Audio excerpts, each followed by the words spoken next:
So my name is Dror Efrat, and I'm the CEO of Investing.com. So Investing.com is a free network of financial websites. Essentially, our offering is somewhere between Yahoo Finance and a Bloomberg workstation. And we have carved for ourselves a unique niche in the marketplace that we like to call a working office for the active investor and semi-professional trader. We operate at present over 21 languages and 6 local editions, and our total potential market users is adding up to over 5 billion people. During 2013, we have rebranded from Forex Pros into Investing.com. Now, we are relatively small in the US, and therefore many of you have never heard of us.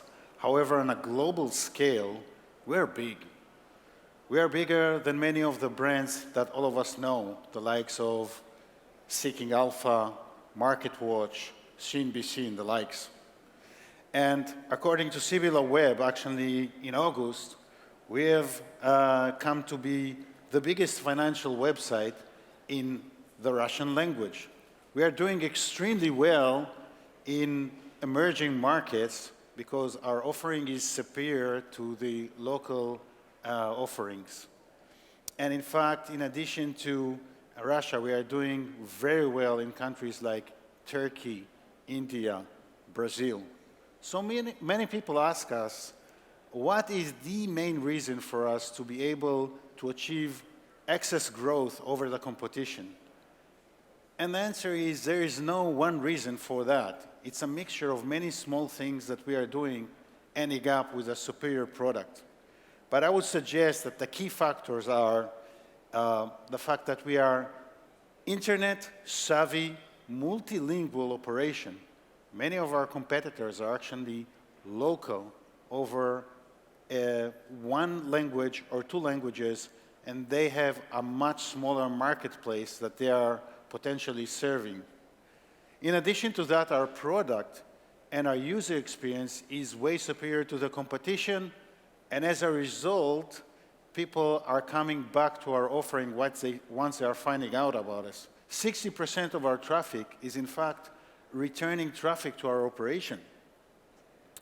In addition, buying Investing.com was a game changer in our case, as it saved us years of hard work and millions of dollars in brand creation on a global basis. But I want to talk about mobile apps and the future that it offers to Investing.com. Everybody understands that the game is going towards the mobile, and whoever is going to dominate the mobile is going to dominate the future of the industry. So let's look how we're doing with mobile. Essentially, our mobile users have double the amount of page views than the desktop users, and our growth rate are so much faster on mobile. And so the way we view it, mobile apps offer a new, amazing opportunity for the challengers in order to take over the old established brands. And the reason being, whatever took place in the past is irrelevant for what's taking place in the apps. It's a new set of rules. It's a reshuffling of the deck. Essentially, you need to obey to new ranking rules in the app stores. You have to put together new teams of developers that will operate under new UX and design, and most importantly, the end user have a lot of power and very little tolerance. They will one-star you for offering a product which they are not happy with, resulting with a strong effect on your potential growth. In addition to that, it is very hard to monetize traffic over the mobile. Essentially, in our case, we're doing 15% of our revenue from the mobile, though we have double the amount of page views. So as a result, the bigger players, they're not investing as much effort into the mobile operation. And in fact, they're not leading the way, but leaving the way for the challenger to take over.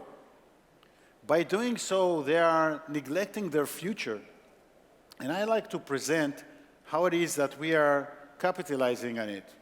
So essentially, SimilarWeb have come up with this way to measure apps, and essentially they call this measurement app index.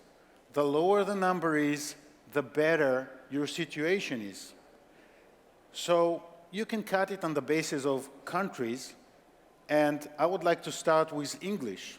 So within the English region, over the US, investing.com is doing very poorly, and the big brands are leading the way because the Americans are choosing the brand that they know. They choose it over the quality of the app, that we are offering a better solution. But as we move along from the US, essentially, you can tell that in the United Kingdom, we are doing somewhat better. In Australia, we're in the middle. And essentially in India, we are already in control. Now, why that is taking place? Because the Indians, they care about the product, about the offering, and about the ranking of the product, and they choose our brand over the global brands in a New York second. And that is also the case in South Africa. So what's going on in Europe? In Europe, we are actually in full control. We lead the way in Germany, we lead the way in France, more so in Spain and more so in Italy. And in developing countries, the picture is even more extreme. In Russia, it's a no-show for the Americans, and so is the case in Brazil, in Turkey, in the Philippines, in Argentina, and obviously in many other countries. So in fact, what we see here is history in the making, because within 2 years, investing.com have managed to conquer the app war, and essentially, with the exception of the US and the UK, we are now the leader of that industry. And obviously, moving forward, the one who is going to lead the way in the mobile is going to lead the way in the industry. So I would like to conclude and suggest that we are facing two separate revolutions. The first one is mobile is taking over, and that is not a surprise. However, within that revolution, we have a secondary revolution whereby the newcomers are throwing away the leadership of the old established brands. And I believe that just like we are facing that scenario, there are many other companies out there that in the coming few years, we will suddenly realize that they have taken the leadership in the industry. And with that conclusion, I would like to conclude and say thank you.